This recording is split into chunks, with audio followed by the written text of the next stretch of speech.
जब नरेंद्र मोदी आज से 7-8 साल पहले प्राइम मिनिस्टर बने थे तो पाकिस्तान क्या दुनिया में भी किसी शख्स ने ये बात एक्सेप्ट नहीं की थी कि ये एक विजनरी है, एक विजनरी इंसान होगा, क्योंकि हम लोग उसके ना स्टेटस से, सोशल स्टेटस से उनको जज कर रहे थे कि ये चाय वाला किस तरह इधर ऊपर तक जाएगा और ये किस तरह गवर्न करेगा। लेकिन गुजरते वक्त के साथ साथ ना जिन लोगों को हम लोगों ने अंडर एस्टिमेट किया, उन्होंने ही अपने मुल्क को इतना ऊपर लेके गए कि आप समझ ही नहीं पा रहे।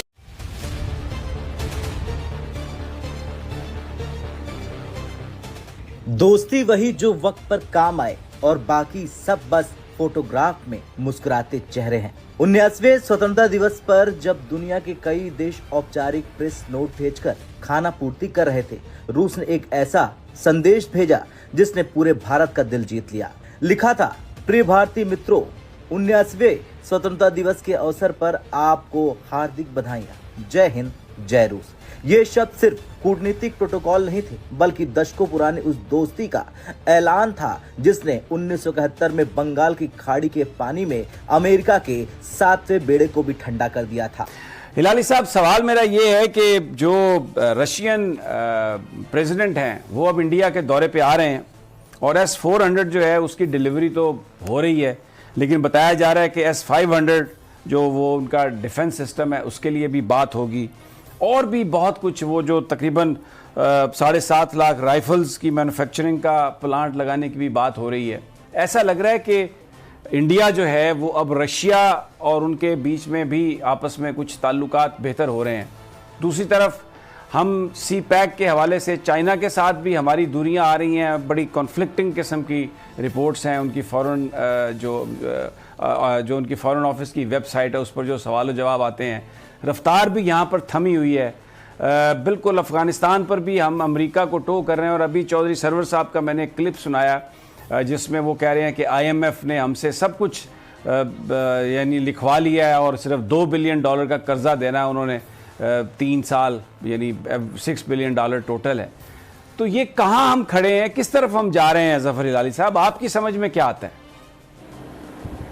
रूस का ये बयान साधारण शुभकामना नहीं है, ये एक साफ संदेश है। भारत तुम्हारा असली दोस्त वो है जो तुम्हें लेक्चर देने नहीं, मदद करने आता है। पश्चिमी दुनिया अक्सर भारत को पार्टनर कहकर अपने पाले में खींचने की कोशिश करती है, लेकिन जरूरत के वक्त शर्तों की लंबी लिस्ट थमा देती है। वहीं रूस ने बिना किसी शर्त के सिर्फ दिल से भारत को बधाई दी। ये कदम न सिर्फ भारत को भावनात्मक रूप से छूता है, बल्कि ये अमेरिका को भी याद दिलाता है कि इस धरती पर दोस्ती का मतलब अब भी निभाने वाला रिश्ता है, न कि सिर्फ ट्वीट और फोटो ऑप्स। भारत रूस का रिश्ता महज समझौतों पर। मैडम, पहली बात तो यह है कि आज प्राइम मिनिस्टर, भारत के लोगों को आज इंडिपेंडेंस डे मुबारक सबसे पहले तो।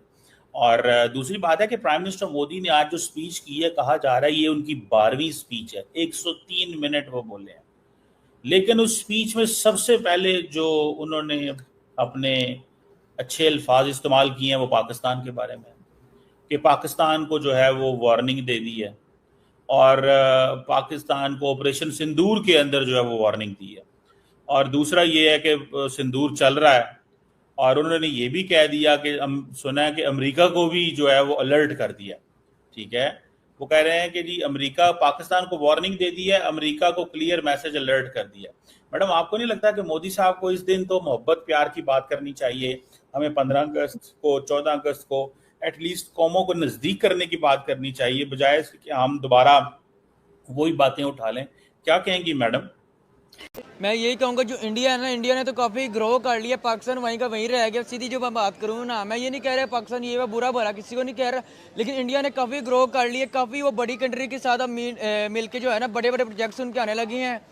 मैं पाकिस्तानी गवर्नमेंट को भी यही कहूँगा, नहीं गवर्नमेंट को तो छोड़ ही दो, मैं यही कहूँगा कि कुछ जिनको कैद करके रखा है ना, उनका आना ज़रा लाजमी होगा। सर, सबसे पहले तो मेरी तरफ से भी तमाम इंडियंस को जो है वो कहना चाहिए कि 15 अगस्त की मुबारकबाद, और इस बात की मुबारकबाद कि उनको हमसे छुटकारा मिला। लेकिन सर, 14 अगस्त में हमारे प्राइम मिनिस्टर ने क्या बात की, हमारे प्रेसिडेंट, हमारे लोगों ने क्या कोई मोहब्बत का पैगाम भेजा है? आपको लगता है इन्होंने भी तो यही बातें की है ना कि हम देख लेंगे, पानी बंद किया तो ऐसा कर देंगे, और फिर इसी किस्म की statement Bilawal Bhutto Zardari, prime minister Shahbaz Sharif हो, चाहे डिफेंस मिनिस्टर हो, इनके तमाम की यही स्टेटमेंट है, यही धमकियों वाली स्टेटमेंट है।